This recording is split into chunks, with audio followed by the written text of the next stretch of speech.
Il est 7h24 à travers le monde, comme chaque vendredi matin avec vous, Jean-Baptiste Noé, rédacteur en chef de Conflit. Merci d'être avec nous, bonjour. La rencontre aujourd'hui entre Emmanuel Macron et Volodymyr Zelensky. Alors c'est à Paris pour la signature d'un accord de sécurité entre les deux pays. C'est une première depuis le déclenchement de la guerre, même s'ils se sont vus déjà, je crois, à 2-3 reprises. C'est le signe que les Européens veulent prendre à leur compte le soutien à l'Ukraine ? Oui, c'était une surprise. Emmanuel Macron devait rencontrer Zelensky à Kiev. Ouais. Ça a été annulé. Et finalement, ils vont se rencontrer aujourd'hui à Paris. Et demain, Zelensky se rend à Berlin pour signer un autre accord de sécurité, mais avec l'Allemagne. Donc on voit que l'Ukraine est en train de renforcer ses partenariats européens. Il y a urgence aussi parce que la situation se dégrade sur le front. Oui, alors pourquoi signer cet accord aujourd'hui ? Alors pour l'Ukraine, c'est essentiel de trouver de nouveaux partenaires parce que les États-Unis, qui étaient le partenaire principal, sont aujourd'hui bloqués. Le Congrès a bloqué l'aide financière.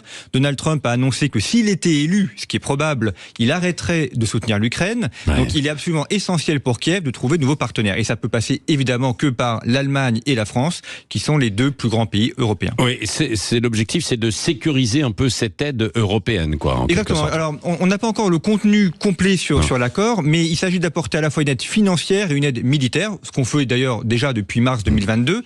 Mais c'est aussi dans la continuité d'engagements qui ont été pris en juillet dernier lors du congrès de l'OTAN. Donc c'est dans la suite de ces engagements et probablement de renforcer ces accords. Et notamment ce qui a été annoncé par le ministre des Affaires étrangères ukrainien, c'est de dire de pérenniser les accords pour qu'en cas de changement interne, dit-il, donc on sous-entend un changement de majorité en France, les accords puissent perdurer.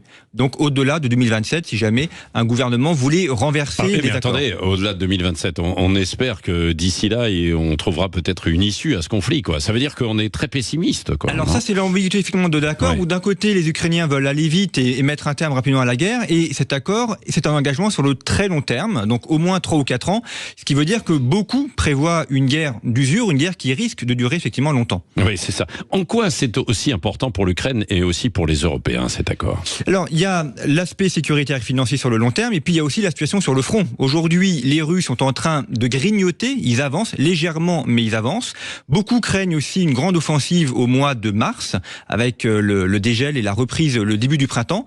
Et s'il y a une grande offensive, il est probable que l'Ukraine ne puisse pas tenir. Donc il est essentiel aujourd'hui que l'Ukraine ait à la fois des engagements financiers, des engagements militaires, et puis sur le long terme aussi, ça a été dit, c'est de sécuriser le flanc Est et ensuite d'engager l'intégration de l'Ukraine dans l'OTAN pour avoir une sécurité au-delà de ce conflit. Oui, donc c'est loin d'être terminé. On est sur du très long terme. On est sur du très long terme, quoi, bien sûr. D'où cette volonté de mener des accords avec l'Ukraine et toujours et pas de dialogue avec aucun Poutine, dialogue avec la Russie et cet accord bloque, empêche tout dialogue futur. Là, c'est vraiment un engagement complet des Européens en faveur de l'Ukraine. Oui, c'est ça. Et une année 2024 qui, sur le plan international, on le dit souvent, est quand même assez périlleuse. Hein. Ça va être périlleux. Il y a les élections américaines. Il y a beaucoup d'élections en Europe, notamment les européennes.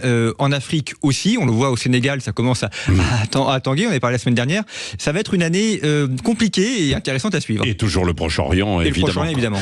Intéressante, mais périlleuse et dangereuse. D'ailleurs, on verra ça avec Pascal Boniface, qui est spécialiste en géopolitique, qui sera l'invité de Jean-Jacques Bourdin tout à l'heure de 8h30 à 9h pour balayer toute cette situation internationale. Merci à vous, Jean-Baptiste Noé. Allez, il est 7h28.